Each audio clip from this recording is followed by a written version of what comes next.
Well, Elway hit on the same point I was making. It's about Drew Lock's confidence and his mental as much as his physical and his health. You throw him out there against the Patriots, and let's say he's borderline 100% or just barely 100%. Again, he spent weeks last year cold, forced to watch, never getting his break. He finally goes into the season as the guy. He gets a game and a half, and he's out of the game again, injured again, forced to watch again. If you throw him back in there and he's champing at the bit to get going, and he just gets destroyed by the Patriots, if he's not ready physically, emotionally, mentally, whatever, it's going to have a downturning effect on not only the Broncos season, but his arc, his development. I do not want the Broncos to Josh Rosen Drew Lock. If that means waiting one more week for him to be 120%, I'd rather do that, because you put him in there against the Dolphins, he beats the Dolphins, his confidence is through the roof. You put him in there against the Patriots and he loses to the Patriots, he's right down, and I know he's mentally tough, but he's right down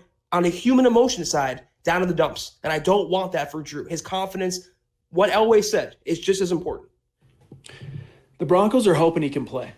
That's bottom line. They really are. So don't read too much into the fact that he's the fourth guy taking reps during the portion of practice in which the media can view, because there's also some gamesmanship taking place. Even if he doesn't end up playing, there's some gamesmanship taking place. They're trying to keep Belichick a little off balance, because that's what trust on this. Belichick reads the press clippings when there's an injured player, especially a key player. He's paying attention, or he's got guys in his quality control on his coaching staff, or even in the Patriots PR department, that are providing him reports and updates on what they're hearing with regard to a key player like Drew Lock. Levi jumping back in. Wow. And thank you for the support, Levi. And he says, do you think John has full confidence in Lock as the guy, or do you think it's only because he has to? In other words, if you can't, what's the song? If you can't be with the one you love the one you're with. Is John Elway loving the one he's with? Or is this, is John Elway maybe pining for another quarterback like a Trevor Lawrence?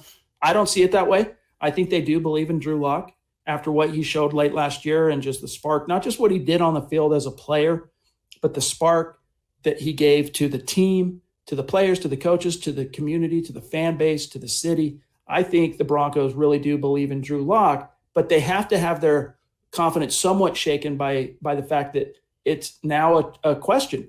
Is he an injury-prone guy? Can his body hold up to an NFL beating year after year after year? That's a legit question that he's going to have to figure out a way to answer that. I live by kind of one golden rule, applying to the NFL, applying to life. I watch what people do, not what they say. And what the Broncos did this entire offseason, Chad, was build the entire nest, to quote Nick Kendall, around Drew Lock. They got the coaches, they got the offensive linemen, they got the receivers. They went all in on Drew Lock as the franchise quarterback. So I think for the most part, I think Elway 95% believes in Drew Lock. I think he went the younger route. He went away from a retread quarterback like Joe Flacco. He really has confidence that Lock is the guy. And knowing Elway being so, I don't want to say conceited, but I think Elway sees a lot of himself in Drew Lock as well. He wants him to succeed because he's kind of living again through Drew Lock vicariously.